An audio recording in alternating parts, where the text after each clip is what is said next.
என் பேர் முகிலா. நான் இந்திய விமானப்படையில் 10 வருஷம் ஆஃபீஸராக வேலை பார்த்து அதுக்கப்புறம் வெளியில் வந்து இங்கே ஆவடியில் தான் இருக்கிறேன். எனக்கு வந்து நாம் தமிழர் கட்சிக்குள்ள எப்படி வந்தேன் அப்படிங்கிறது எனக்கு அதே ஒரு சின்ன கதை தான். ஏன்னா நான் இருந்தது எல்லாம் சென்ட்ரல் கவர்மெண்ட்டு, எங்கள் அப்பாவும் விமானப்படையில் தான் வேலை பார்த்துட்டு இருந்தாங்க. அதனால் எங்களுக்கு தனியாக தமிழ் படிக்கணும் அப்படிங்கிற அவசியமே வரலை. அது வந்து சூழல் சார்ந்தது, அது எண்ணம் சார்ந்தது கிடையாது. எங்கள் அம்மா ஒரு தமிழ் டீச்சர் தான். ஸோ எங்களுக்கு வீட்டில் சொல்லிக் கொடுப்பாங்க. வீட்டில் அம்மா சொல்லிக் கொடுக்க கற்றுக்கிட்டது தான் நாங்கள் தமிழ். ஸ்கூலில் வந்து கேந்திரிய வித்யாலயா, அதனால் நான் படிக்கலை. அந்த மாதிரி வளர்ந்தாலும் அம்மா வந்து எப்பவும் எது படித்தாலுமே சத்தமாக தான் படிப்பாங்க வீட்டில். அந்த மாதிரி ஒரு கேட்டு தான் நான் தமிழ் பேச ஆரம்பித்தோம். வாய்ப்பே இல்லை. டெல்லியில் நான் பிறந்தது டெல்லி. ஸோ இந்த மாதிரி வளர்ந்ததுனால ஹிந்தியோ இல்லை ஆங்கிலமோ தான் என்னோடய ஒரு பேசிக் மொழி. அப்படின்னா வெளியில் பேசுகிறதெல்லாம் அதுதான். ஆனால் வீட்டில் அம்மா ஒரு கண்டிஷன் போட்டிருந்தாங்க, வெளியில் என்ன வேணால் பேசிக்கோ, வீட்டுக்கு வந்தால் தமிழ் தான் பேசணும். அதனால் தமிழ் மேலே ஒரு தனி ஆர்வம் எப்பவுமே இருந்துக்கிட்டு இருந்தது. அப்புறம் நானும் விமானப்படைக்கு போயிட்டேன்.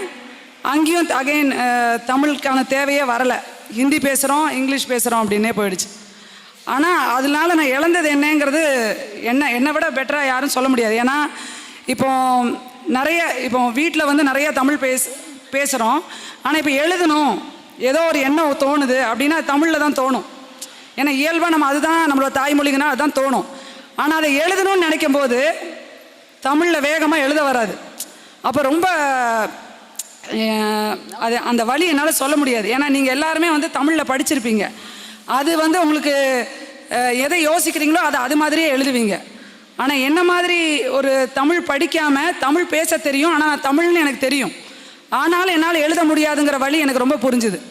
அதுக்கப்புறம் 2010 நான் வந்து தமிழ் வர்ச்சுவல் யூனிவர்சிட்டின்னு ஒன்று இருக்குது. நான் இதை வந்து நான் சொல்லணுங்கிறதுக்காகவே சொல்கிறேன். தமிழ் வர்ச்சுவல் யூனிவர்சிட்டின்னு ஒன்று இருக்குது, தமிழ்நாடு ஸ்டேட் கவர்மெண்ட்டோட ஒரு வெப்சைட்டு. அதில் நீங்கள் ஆன்லைனில் போய் தமிழ் படிக்கலாம். நான் அப்படி தான் தமிழ் அதிகமாக எழுத படித்தேன். அம்மா வீட்டில் சொல்லிக் கொடுத்ததை தாண்டி நான் படிக்க ஆரம்பித்தேன். அப்படி தான். அதுக்கப்புறம் விமானப்படையிலேருந்து வெளியில் வந்து ஒரு 6 வருஷம் நான் ஒரு கிண்டர் கார்டன் ஸ்கூல் வச்சுருந்தேன். எனக்கு தமிழ் சரியாக தெரியாதுங்கிறதுனாலே தமிழ் கிளாஸ் நான் தான் எடுப்பேன்.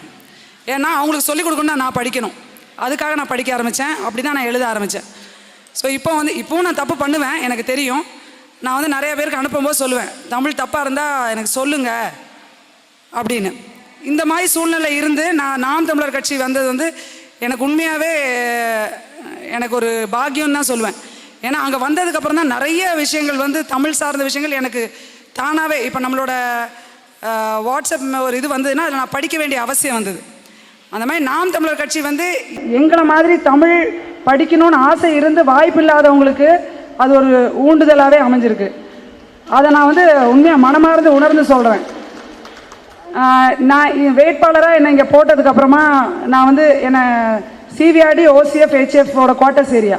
இப்போ எனக்கு அங்கே போகும்போது நான் 2016 19 அதுக்கப்புறம் இப்போது இந்த எல்லா நேரத்துலையும் நான் வந்து வெளியில் வந்து கொஞ்சம் வருஷம் தான் இருந்து எங்கே போய் நான் வந்து பேசணுன்னாலும் எங்கள் வேறு கட்சி கிடைக்கலையாங்க, நீங்கள் சென்ட்ரல் கவர்மெண்ட்டில் இருந்தவங்க, பிஜேபிலாம் வந்து பேசிட்டு போச்சு என்கிட்ட, வாங்க எங்கள் கட்சியில் சேருங்க, சென்ட்ரல் கவர்மெண்ட் இருந்தவங்களுக்கு இந்த கட்சியில் என்னங்க வேலை அப்படின்லாம் பேசியிருக்காங்க. பூத் டியூட்டி பார்க்கும்போதெல்லாம் சொல்லுவாங்க, அப்படியே அடுத்த எலெக்ஷனில் எங்களுக்கு வந்துருங்க அப்படின்லாம் சொல்லுவாங்க. ஆனால் அதெல்லாம் மீறி எனக்கு என்ன தோணுன்னா, அவங்கக்கிட்ட கொள்கை இல்லை, அவங்க என்ன சொல்கிறாங்களோ அதை அவங்களாலே செய்ய முடியல.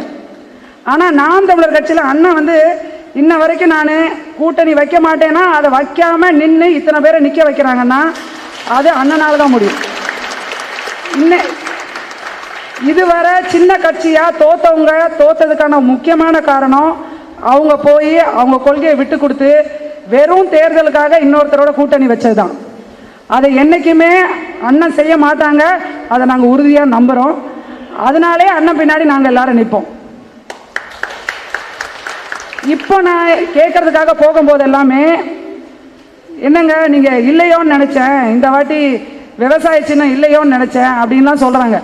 ஐயோ வந்துட்டீங்களான்னு கேட்கும்போது அந்த எலெக்ஷனில் போய் நாங்கள் கேட்க போகும்போது நாம் தமிழரா சரிங்க அப்படின்னு வாங்கினவங்க அப்பா வந்துட்டீங்களா அப்படின்னு சொல்கிறாங்க பாருங்க. அதுதான் என்னை பொறுத்த வரைக்கும் அந்த வெற்றி. வெற்றிங்கிறது ஒரு இலக்கு கிடையாது. அப்படின்னா ஒரு இடத்துல போய் நான் சேர்ந்துட்டேங்கிறது கிடையாது. வெற்றிங்கிறது ஒரு பாதை. அந்த பாதையை நம்ம ஒவ்வொரு வாட்டி ஒவ்வொரு அடி எடுத்து வைக்கும் போது நம்ம ஆக்சுவலி வெற்றி நோக்கி தான் நடக்கிறோம். அந்த வெற்றி எல்லாரும் அதை இலக்கா பார்க்கறதுனால தான் நாம் தமிழர் கட்சி என்னங்க பண்ணிடும், எங்கேயுமே ஜெயிக்கலையே, சீட் எடுக்கலைன்னு நினைக்கிறாங்க. ஆனால் என்னை பொறுத்த வரைக்கும் நம்ம எப்பெல்லாம் கால் தூக்கி வச்சோமோ முன்னாடி, அடுத்த எலெக்ஷனுக்கு இதை விட எல்லா வேட்பாளரையும் நிற்க வைப்போன்னு ஒரு முடிவு எடுத்து அதை நிற்க வைக்க செய்கிறோம் இல்லையா, அங்கே தான் நம்ம ஜெயிக்கிறோம். எல்லா இடத்துலையும் நிற்கிறாங்க. எங்கிட்ட நேற்று கூட ஒருத்தர் வந்து கேட்டார், 22வது வார்டில் யார் நிற்கிறா அப்படின்னு. எனக்கு பேர் ஞாபகம் இல்லை. அப்போ நான் சொன்னேன், நிற்கிறாங்களா அப்படின்னு கேட்டாங்க. எல்லா வார்டிலையும் நிற்கிறாங்கங்க. நீங்கள் நாம் தமிழருக்கு போடணும்னு முடிவு எடுத்துட்டீங்கல்ல, அங்கே போய் பாருங்கள், நிச்சயமாக ஏதோ ஒரு நம்பரில் இருக்கும்.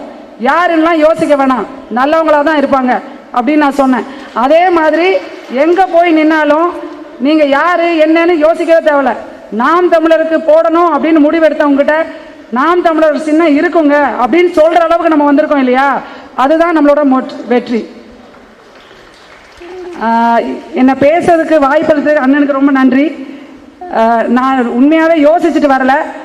ஆனால் நிச்சயமாக அடுத்தடுத்து வர்ற எலெக்ஷனில் நம்ம இந்த வாட்டியே சொல்கிறேன், கவுன்சிலரில் அட்லீஸ்ட் ஒரு 50% ஜெயிப்போங்கிறது எனக்கு நம்பிக்கை இருக்குது. 100 என்னோட ஆசை. ஆனால் 50ங்கிறது நான் ஃபிக்ஸ் பண்ணியிருக்கிற இலக்கு. அப்படின்னா 50 பேராவது ஜெயிப்பாங்க அப்படின்னு. நன்றி, வணக்கம். அடுத்தபடியாக அருமை சகோதரி